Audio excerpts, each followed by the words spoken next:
Hola, ¿qué tal, queridos amigos? Bueno, muchos temas que tratar, me quedaría con algunos. Por ejemplo, sugiero que discutamos sobre las tomas y retomas de las sedes de Acción Democrática como primer punto. En segundo lugar, pudiéramos hacer un balance también de lo que está pasando en Bielorrusia, las elecciones en Bielorrusia, las protestas allá. Y por supuesto, no podemos dejar por fuera la evolución, crecimiento de las cifras del COVID en nuestro país, que es una materia que toda la semana debemos abordar por sus implicaciones, y así lo sugiero.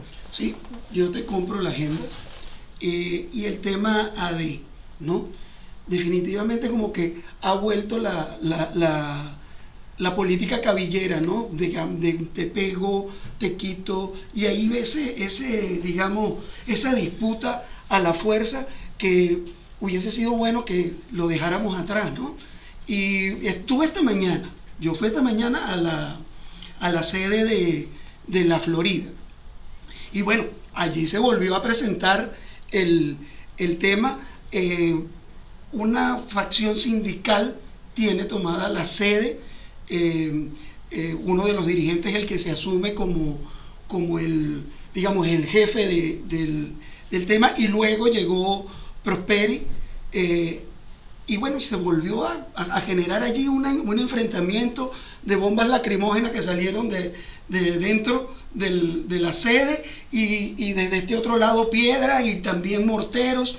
Y bueno, otra vez la política de la violencia, que yo creo que es un tema que no nos acerca a la solución. Pero ¿quién introduce la violencia, José Gregorio Vladimir? En la medida en que la vida interna de los partidos pasa a ser un problema judicial, en Venezuela y en cualquier otro país se está dando pie a la violencia. Claro, fíjate, la judicialización sinceramente, es un deja tema. que los partidos Claro, resuelvan su problema interno. Entonces, ahí hay dos puntos. Uno, el gobierno no tiene que meterse en la vida interna de los partidos.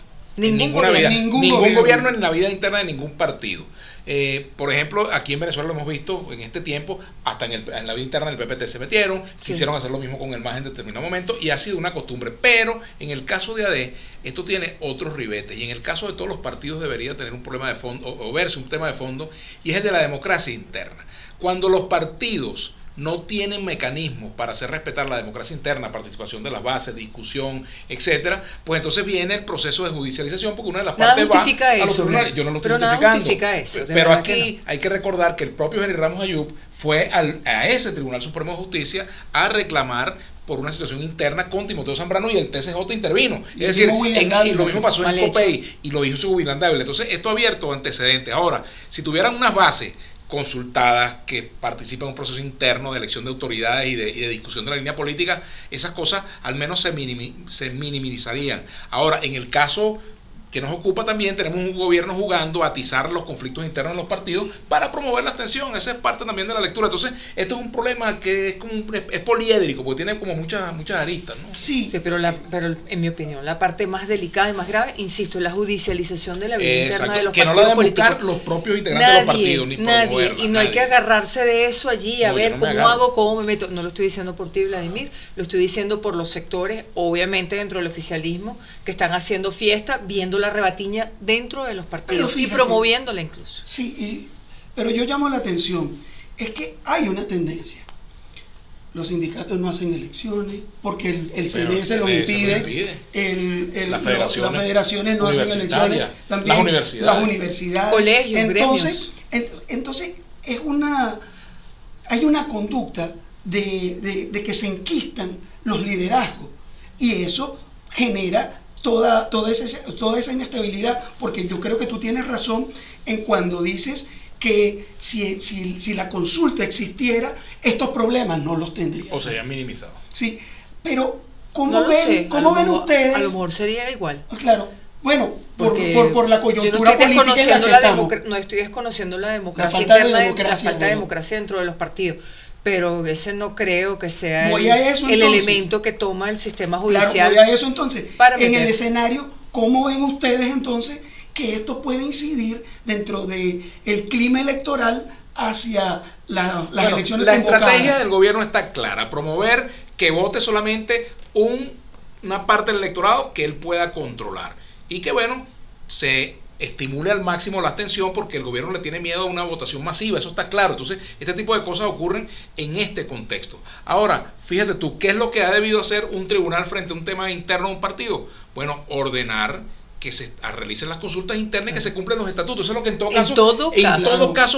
todo caso, pero para eso están los estatutos, para que los partidos no tengan que estar recurriendo a instancias externas. Se supone que los estatutos fueron discutidos por la militancia y que se deben respetar. Pero se han respetado para abrir la puerta, Vladimir. Pero se han respetado los estatutos en estos partidos. Yo creo que no, en ninguno. En Venezuela no hay ningún partido que respete estatutos ni que elija las autoridades como tiene que ser. A mi modo de ver, la democracia interna en los partidos en Venezuela no existe.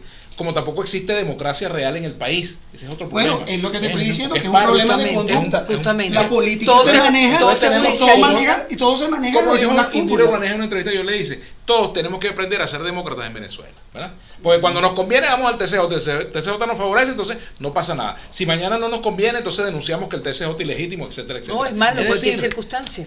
En Ahora, eso nos permite pasar político al tema de lo que está pasando en Bielorrusia, ¿no? Porque vamos nuevamente a la discusión sobre los dirigentes políticos que quieren enquistarse.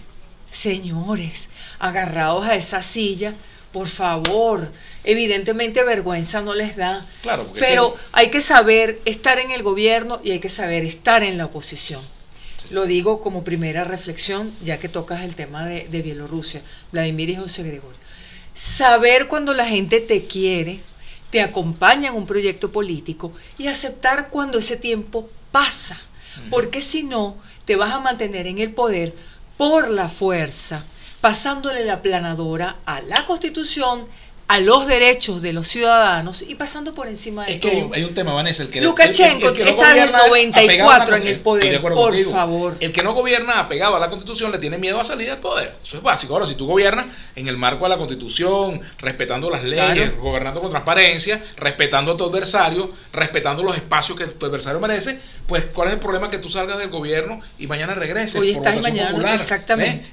Ahí estoy plenamente de acuerdo. Y el señor Lukashenko, pues, ha demostrado ser un gobernante autoritario que no cree en la democracia, y ahí está, detenciones de candidatos o de equipos de la campaña en medio del propio día de la elección, es decir, un clima que no es respetable pues para la realización adecuada, para la realización de un proceso. Y fíjense que es una tendencia pareciera global.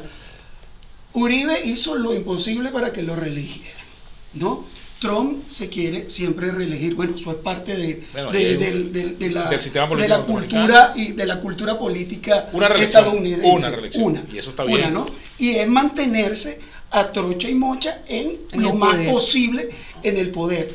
Entonces, en Bolivia, lo que pasó con Evo Morales. Evo, que además, ganando las elecciones, terminó saliendo del poder, y desde el otro lado entonces también se producen arbitrariedades, y una situación de inestabilidad, el cerco, claro, generado todo esto por el empeño de Evo Morales de quedarse en el poder también mismo, y de no promover liderazgo interno. Y se generó una crisis allí. Bueno, podríamos aplaudir a Correa, que sí entregó y se fue y resolvió el tema en Ecuador, que creo que es una demostración. Y soy de los que cree que el tema de la alternabilidad es necesario, importantísimo y además intrínseco a lo que son los principios democráticos. Ahora, de lo que pasa en Bielorrusia, aquí tenemos puntos en común, no los tuvimos y qué bueno que no los tuvimos con lo de Acción Democrática. ¿Y quién te dijo que no lo tenemos? Estamos de acuerdo. El Poder Judicial. No vamos a volver a eso, Vladimir Villegas. Yo te quiero preguntar a ti, ¿con los adecos se vive mejor, sí o no? Ay, por favor. Dímelo. Por Dios. Ok. O se sufre distinto. Lo respeto la posición que cada quien tenga y el partido y que te cada hago quien otra pregunta, defienda. ¿con quién estás tú, compañera? Vuelvo a Bielorrusia. Vuelvo a Bielorrusia, Vladimir, con todas tus travesuras, y tú que se las ríes además. Vuelvo a Bielorrusia, bueno, sí. Qué importante, además, la unidad de los sectores, de los factores que adversan un proyecto político autoritario. Qué importante, por encima de las diferencias que puedan tener, las cosas en las cuales no hay acuerdo, que seguro son muchísimas. Ahí está esa señora Svetlana dando la cara, y no estoy diciendo que ella sea ninguna maravilla, ni mucho menos, o que puede haber otros intereses detrás. Me refiero es a la unidad de los factores que adversan un proyecto político aquí autoritario. Seguramente la señora Svetlana la llamarían colaboracionista porque participó en unas elecciones con un dictador, etcétera. Seguramente. Esas son las lecciones que nos da la política. Precisamente. En concreto, en el terreno de juego. Por eso, volviendo al tema de la influencia del conflicto y de la pugna por el control de AD o de las sedes de AD, porque ya al final uno no sabe quién controla el partido, ¿no? Un sector lo digo porque me preocupa muchísimo el tema electoral, ¿no? Y perdona que regresemos a Venezuela después de está en el mismo ambiente. Claro, porque en la misma zona. Sí, en la misma zona autoritaria. Que ya comenzaron a surgir voces de la oposición que le están comenzando a reclamar a Guaidó, al G4, una posición, y hasta donde pareciera que viene una posición y una declaración de Capriles Radonsky que puede terminar siendo determinante en este dominó. Yo creo que hay un tema allí que probablemente el miércoles lo tengamos que estar hablando de eso. Hoy comienzan las postulaciones de candidatos. Son 10 días, 9 días para eso. Comienzan las postulaciones de candidatos. Y nuevamente, bases del chavismo que están descontentas con el manejo del Partido Socialista Unido de Venezuela, están tratando de hacer su propia postulación. Claro, lo están haciendo. Ahí está la alianza PSB-PPT. Claro. Vamos a ver hasta dónde llega, si llega hasta el final. Como Manuel Isidro Molina. Bueno, no, se rompió, espérate. Se rompió con Manuel Isidro Molina la alianza que había. Entonces queda el bloque PPT-PSB. Vamos a ver hasta dónde llegan, ¿no? Claro, porque hay una polarización evidente entre el G4, el chavismo, el madurismo, pero también tenemos que ir viendo las polarizaciones que hay hacia lo interno de ambos factores. Y creo que en algún momento, yo creo que el miércoles o el lunes que viene, tenemos que ver como tema, cuando me toque a mí poner la agenda, usted ponga su agenda. Por ejemplo, el tema del chavismo disidente, me gustaría por eso, un poquito ponga su agenda porque la agenda ¿Cuál es el partido de los chavistas disidentes hoy en Venezuela? Por ejemplo, ¿cuál es el escenario que ellos tienen, el piso político, la organización? ¿Cuál es? Yo no conozco ese partido, ningún movimiento lo conozco hasta ahora. El chavismo disidente como que está más dividido que la propia oposición, ¿verdad? Sí. Ahora, hay datos interesantes. Aparentemente, según las cifras que se han dado a conocer, cerca de 1 millón de personas se inscribieron para votar, 800.000 personas, que es una cifra, yo creo que es buena dentro de todo el tema abstencionista, ¿no? Por ejemplo, hay que ver cómo se manifiesta y por quién votaría ese chavismo disidente. ¿Votará por el PPT, PSB? ¿Votará por otros factores? ¿Verdad? Claro, y también hay que analizar si la representación proporcional de las minorías hace que esos partidos que antes estaban atados al portaaviones de partidos grandes, digamos, los de G4 o el PSV, pueden caminar con pies propios y además gozar de autonomía.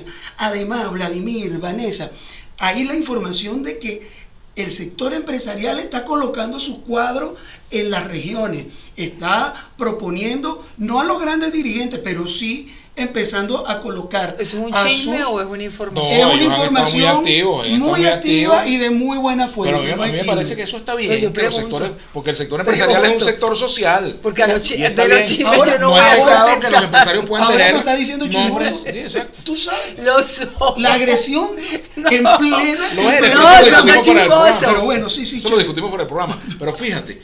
A mí no me parece ningún pecado que el sector empresarial pueda tener un representante en una plancha, ¿por qué no? O el sector sindical, ¿verdad? Porque es que además están leyendo la política mucho mejor que la clase política. Bueno, Fede Cámara está llamando a un cambio de gobierno por la vía electoral. Porque están descontentos con la estrategia de la oposición. Entonces, como la oposición no tiene una estrategia electoral clara, pues entonces están buscando también ellos de alguna manera defender sus intereses. Porque ¿qué es lo que pasa? Que esos sectores empresariales son tocados, son llamados solamente cuando necesitan apoyo para pagar afiches, para apoyar políticas. ¿Habrá espacio para hablar de la COVID? Claro que sí, vale, por supuesto. Está bien, porque entonces hay que ver eso, ¿no? No vamos a hablar de ya, pero cierra la idea del tema. A lo que quiero cerrar, que bueno, de verdad, que a mí me gustaría una asamblea donde tuviéramos representantes de los trabajadores, del sector productivo también, del sector juvenil, de las mujeres, de las minorías étnicas, si van a, la población indígena, de los grupos también de activismo social, de derechos humanos, o sea, una asamblea diversa, de la diversidad sexual. De la diversidad sexual. Eso es lo que debería ser un parlamento. De todo. No corporativo, ojo, sino representante de sectores sociales, que es distinto. Así creo. Y los políticos, que también es importante. Voy con la COVID. Pero fíjate, vamos a hablar de la COVID. Sí, por favor. Hablemos de la COVID. Una preocupación. Es sigue la misma situación con las pruebas PCR. Esto no es chisme, es información de médicos. El retraso es de 15 y hasta 20 días en Caracas con las pruebas PCR. Es delicadísimo, es decir, lo que estamos viendo hoy, que ya es bastante grave con los fallecimientos y el número de casos, es la fotografía de hace 15 o 20 días. ¿Por qué? Por la terquedad de mantener centralizado, controlado las pruebas PCR. Yo no lo entiendo. En una situación como la que estamos, me pasó algo ayer. Es completamente condenable. Yo ayer fui hacia San Antonio y después pasé por Coche a visitar, a pasar a dejarle algo a un familiar y a mi hermana, pues. Y resulta que Coche está tomado, entradas de Coche a los barrios, a los sectores, tienen barricadas. O sea, hay una situación allí como que pareciera una guerra. Eso en el sector de Coche. Ahora, ¿qué es lo que quiero decir? Que la situación no es como hace 20 días, sino que es mucho peor en cuanto a que al control, a la forma como se está manejando y además al crecimiento del número de casos. Eso es muy grave. Se prorrogó el estado de alarma. También, sí, también pero manifiesto mi preocupación. Pero también hay un cambio en cuanto al esquema de 7%. O sea, nuevamente se vuelve un esquema de flexibilización. ¿Por qué mi preocupación por el estado de alarma? Y lo digo desde el ámbito de los derechos humanos. Porque sabemos el mal uso que se ha hecho de esta figura, que ha sido cuestionada por organizaciones de derechos humanos. Es delicado, y tú lo sabes como activista de derechos humanos, porque en el estado de alarma tiene sus peligros. Ahora, lo que sí es cierto es que también hay una situación de alarma, de emergencia, donde la ciudadanía tiene que jugar un rol muy importante. Fíjate, por ejemplo, eso que pasó de una fiesta de una de esas Corona Party que llaman, ¿no? Bueno, 20 y tantos detenidos en Chacao, en una acción hecha por la policía de Chacao. Pero hay Corona Party en otros sitios. También los hay en muchos sectores. Es decir, y deberían ser controladas. Claro, entonces es un tema también de la responsabilidad de la ciudadanía. O sea, esto no es solamente la principalísima responsabilidad de las autoridades. Ahora, nosotros como ciudadanos también tenemos que asumir las nuestras, ¿verdad? Eso es importante. O sea, la responsabilidad con la familia, la responsabilidad en el entorno donde nos movemos, todo eso termina siendo importante, porque de lo contrario, pues, por muchas medidas que se tomen, esto no va. Pero es una responsabilidad cambiar, ¿no? Del Estado. Claro, completamente. Insustituible, pero además tiene que ser el marcador de esa responsabilidad, como el tema de las PCR, el tema de la atención y de la coherencia con la atención a quienes han dado positivo en coronavirus, en COVID. Pero yo creo que llegamos al final por hoy. Tenemos pendiente el tema de la vacuna, que es un tema que también debemos trabajar. De los tratamientos. Y el de los tratamientos que se están aplicando. Se habló de un tratamiento experimental. ¿Está disponible para todo el mundo o para quiénes? Esa y otras cosas las vamos a ver, será el miércoles. Y bueno, llegamos hasta aquí con 3 puntos. El resto los coloca usted. Como tiene que ser.